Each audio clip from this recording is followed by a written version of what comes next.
Hey, Sugar, you looking for a date? No, I want to find Beverly Hills. Can you give me directions? Sure. For $5. Ridiculous. Price just went up to 10. One actor delivered his final screen performance in this film and died before it even hit theaters. Another became the most famous man in Hollywood, and then quietly moved to Spain to raise toddlers and meditate.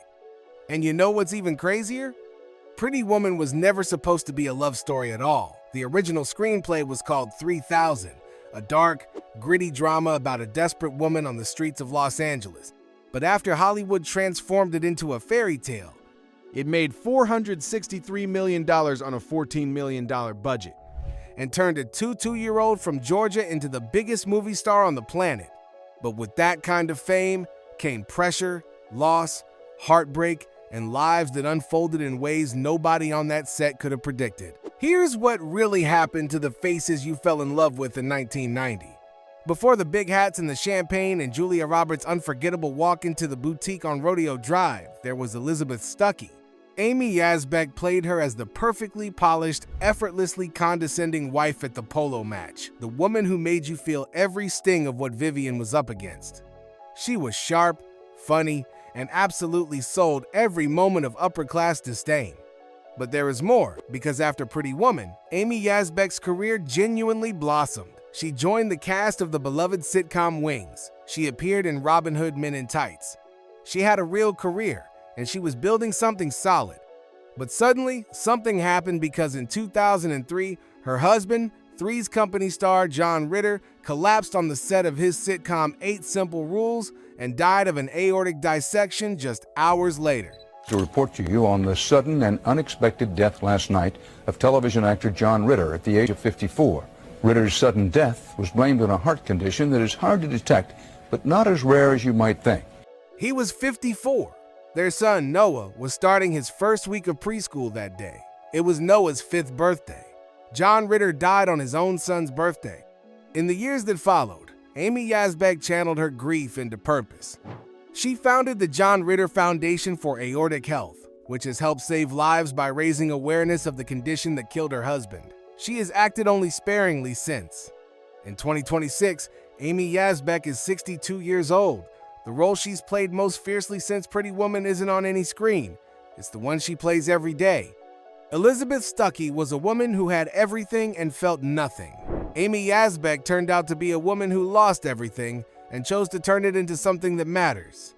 But while Amy Yasbeck found purpose in loss, Héctor Elizondo had been quietly building something even rarer, a 7-year friendship with director Gary Marshall that meant he appeared in every single film Marshall ever made, all 18 of them, because of one wild basketball pass in 1979. If you were Vivian Ward, Barney Thompson was the person who saved you. Héctor Elizondo played the hotel manager who saw past Vivian's circumstances and treated her with quiet dignity, teaching her the right fork, finding her the right dress, and never once making her feel small. He was the heart of the film in the scenes Julia Roberts shared with no one else. But you know what's even crazier? Elizondo appeared in every single film Gary Marshall ever directed, all 18 of them. From 1982 all the way to Mother's Day in 2016. They had met on a basketball court in 1979 when Elizondo accidentally hit Marshall in the face with a pass, and Marshall said, "That's a bad pass, but you're a terrific actor. I've got a movie for you." And that was it. 37 years of friendship, born from a wild throw. But there's more, because in July 2016, Gary Marshall died of complications from pneumonia following a stroke. He was 81. Death of a directing, producing, and writing legend this morning. Gary Marshall, the man behind a string of TV hits including Happy Days and Laverne and Shirley, died last night. Sources said it was from complications of pneumonia. Elizondo was devastated. "I have lost an irreplaceable friend," he said publicly.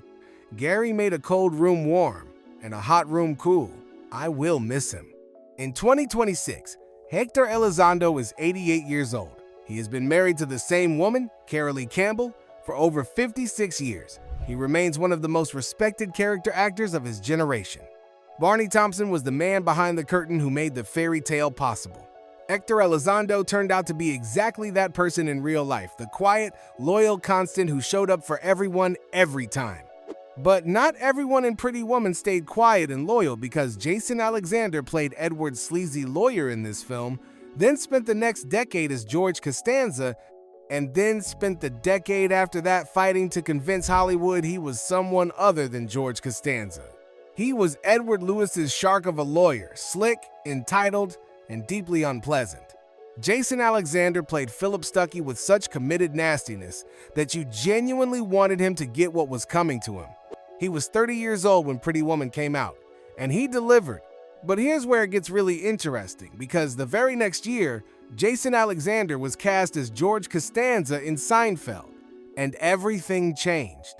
George Costanza became one of the most beloved, quoted, and analyzed sitcom characters in history.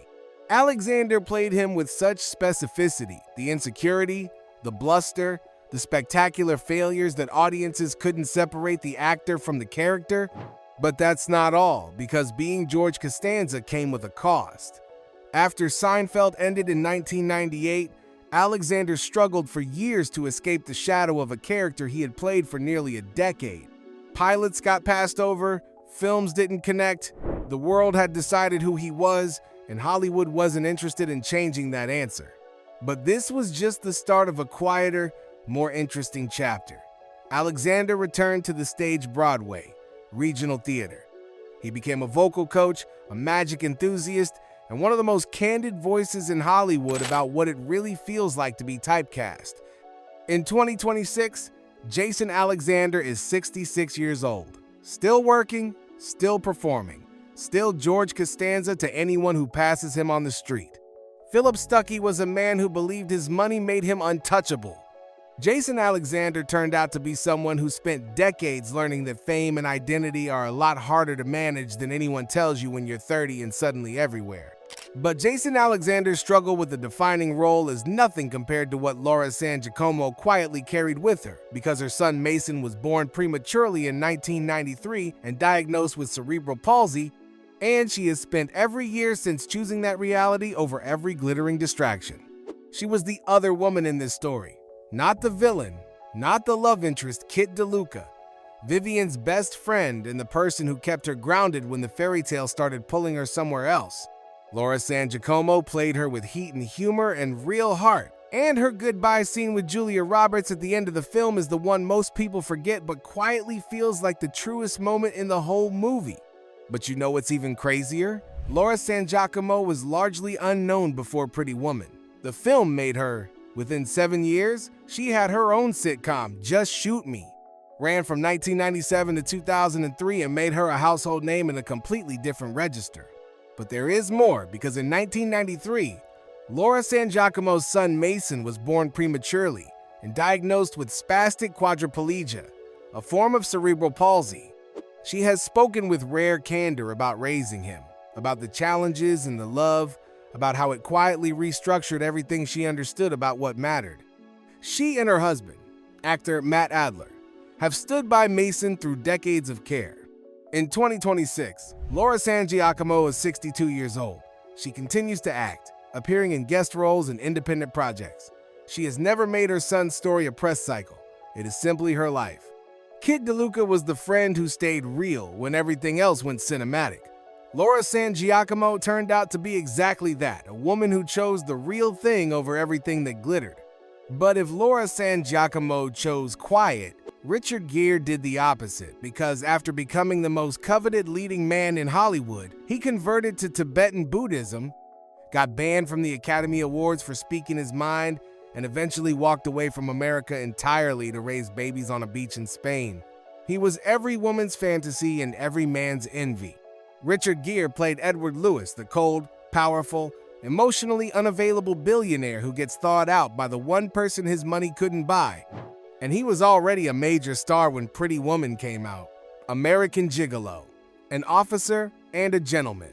He didn't need this film, but he was reportedly persuaded to do it by Julia Roberts herself, who flew to New York with Gary Marshall specifically to convince him. But here's where it gets really interesting, because Richard Gere has always been something else entirely beneath the leading man exterior. He converted to Tibetan Buddhism in 1978. What were you looking for why would you become a Buddhist or follow those teachings I wanted to being to a know, simple Buddhist worshiper? I wanted to know why I was miserable and everyone else was miserable. And it has never been a phase. He has spent decades as one of the most committed activist voices in Hollywood on behalf of Tibet and the Dalai Lama. In 1993, he was banned from the Academy Awards after making anti-China remarks from the stage. He didn't apologize. And with the knowledge that what a horrendous human rights situation there is in China, and not only towards their own people, but to Tibet as well. And But suddenly something happened because in 2024, Richard Gere left the United States entirely. He and his wife, Spanish publicist Alejandra Silva, 34 years his junior, whom he married in 2018, relocated to Spain with their 2 young sons. You're moving, I keep reading in the papers. I know this is world news. This is big news. You're moving? News. At 75, the Hollywood legend has packed up and moved to Spain, all for his wife, Alejandra Silva. In 2026, Richard Gere is 76 years old, living in a mansion on a beach near A Coruña, raising children who are 5 and 6, making a documentary about the Dalai Lama, and by all accounts, finding the contentment that Edward Lewis spent an entire film trying to understand. Edward Lewis was a man who had everything and felt empty. Richard Gere turned out to be a man who had everything, walked away from most of it, and finally found peace on a beach in Spain at 76. But no one in this film walked away from more or toward more than Julia Roberts, who was paid just $300,000 for the role that made her the biggest movie star on the planet, and who spent the next 3 decades refusing to let the world tell her story for her. She was 22 years old. Nobody really wanted her for this part. The studio didn't want her. Gary Marshall originally wanted Karen Allen, then Mary Steenburgen. Meg Ryan was the top choice and turned it down. Winona Ryder was told she was too young. Drew Barrymore auditioned. Patricia Arquette auditioned. Diane Lane made it all the way to costume fittings. And then Julia Roberts walked in, and that was simply that. But you know what's even crazier? She was paid $300,000. $300,000 for the role that changed the entire trajectory of the romantic comedy genre, redefined what a movie star looked like, and made $463 million worldwide. Within a decade, she was commanding $20 million per film, the first woman in Hollywood history to do so. But this was just the start, because Julia Roberts' post-Pretty Woman life reads like a textbook of Hollywood reinvention. The tabloid chaos of the early 90s, the broken engagements, the whirlwind marriage to Lyle Lovett, the years of getting it wrong publicly. And then the quiet turnaround, the Oscar for Erin Brockovich in 2001. And the Oscar goes to Julia Roberts. Thank you ever so much. The marriage to cinematographer Danny Moder that has now lasted 23 years. The 3 children she has kept almost entirely out of public view. The Taos Ranch, the life she actually wanted. But there is more, because in 2025, Julia Roberts starred in After the Hunt, directed by Luca Guadagnino, and walked the Golden Globes red carpet as a nominee for Best Actress. In February 2025, France awarded her the Knight of the Order of Arts and Letters. She is 58 years old. Vivian Ward was a woman nobody saw coming. Julia Roberts turned out to be exactly that, the one nobody fully expected, who arrived anyway and simply refused to leave. Pretty Woman was never supposed to be what it became. It was supposed to be dark, a cautionary tale, a story without a fairy tale ending. Critics got it half right. They called it a fantasy, a glossy lie. And 463 million people bought a ticket to see that lie. Because sometimes what the world needs is exactly that. Behind those numbers were real people. People who dealt with grief that no studio could script, identity that no fame could fix, and the strange private weight of becoming, for millions of strangers, the symbol of a love story that may never have been entirely real.